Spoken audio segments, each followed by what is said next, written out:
¿cuánta gente conocen en su vida que tenga una vida emulable? Que digan, qué bien que vive esa persona. ¿Cómo me gustaría? Como decimos, cuando sea grande quisiera ser como ella. Y la veo y la miro a esta señora y es brillante y amorosa y buena y feliz y se nota que disfruta la vida y es sana. Ay, yo quiero ser así. Entonces, como un árbol que saca una flor para atraer a las abejas. Yo creo que el líder tiene sus flores para atraer a otra gente que se interese, pero que le da no viene de la flor, sino viene de la raíz. Es la raíz en el pensamiento profundo, en la filosofía, lo que ayuda a inspirar a la bondad y no inspirar por los celos o, bueno, por la competitividad. Esos son como bastardeos del liderazgo.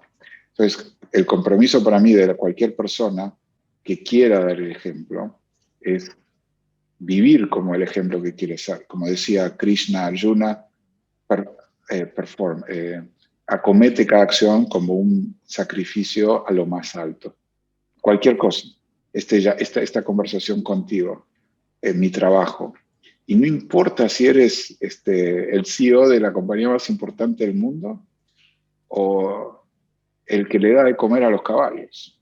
El otro día invité a cenar a una señora que cuida los caballos en el lugar donde vivo y fue con mi mujer, ¿no? Yo las invité a las dos y la señora estaba choqueada porque es una señora relativamente humilde. Dice, no, pero ¿cómo? Y ella pensó que íbamos a ir a una cafetería. No, fuimos a comer en un restaurante lindo, tampoco nada especial, pero comparativamente, pero ustedes que son tan importantes, digo, qué importante, no existe eso. La Madre Teresa tenía una frase hermosa que decía, no se pueden hacer grandes cosas, solo se pueden hacer pequeñas cosas con gran amor. Entonces, no se trata de ser un ejemplo por ser Elon Musk. De hecho, si alguien me dijera, ¿te cambiarías de lugar con Elon Musk? Me corto el brazo para no cambiarme de lugar con Elon Musk. Yeah. Por todo el dinero del mundo. Y de hecho, prefiero ser Freddy sin mi brazo derecho que Elon Musk con todos los dos brazos y todo su dinero. Pero no lo tendría que pensar mucho.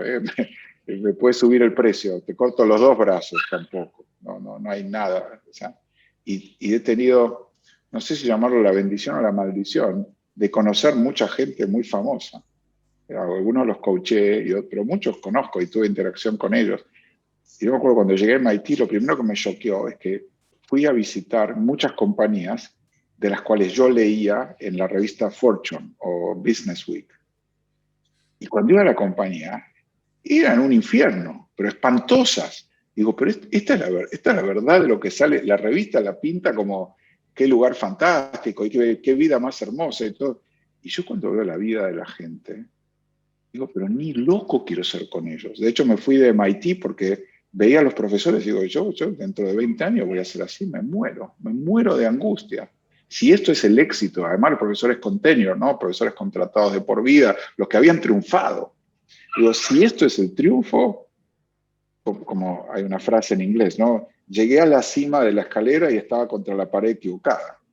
No, me subí a la escalera, pero me subí a la pared, la apoyé en la pared equivocada. Me bajé y me fui. Me dio mucho miedo y me llevó un tiempo. Pero el ejemplo no es un ejemplo de éxito. Es un ejemplo de eudaimonia, volviendo al tema de los estoicos.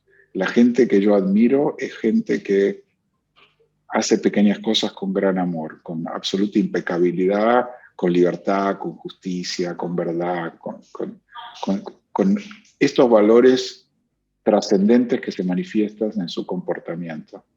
Y eso está al alcance de todos nosotros. Los puedes hacer como ordenanza, barriendo los pisos en una empresa o en un hospital, o haciendo cualquier cosa, ¿no? O siendo mecánico de carros, ¿no? Siendo plomero. No existe ninguna profesión, no existe ninguna actividad que no sea digna de hacerse con amor.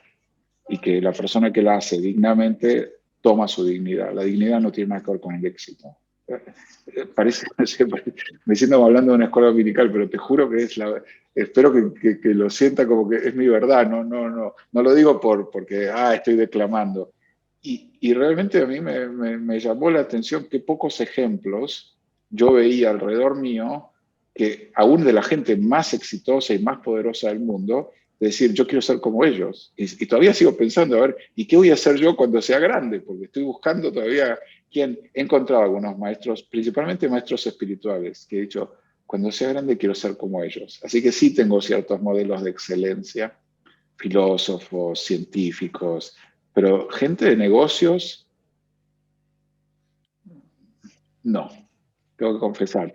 Conozco gente buena, pero ninguno que me parezca así como, wow, qué personalidad quiero ser cuando crezca, como dije, cuando sea grande quiero ser como ella o quiero ser como él.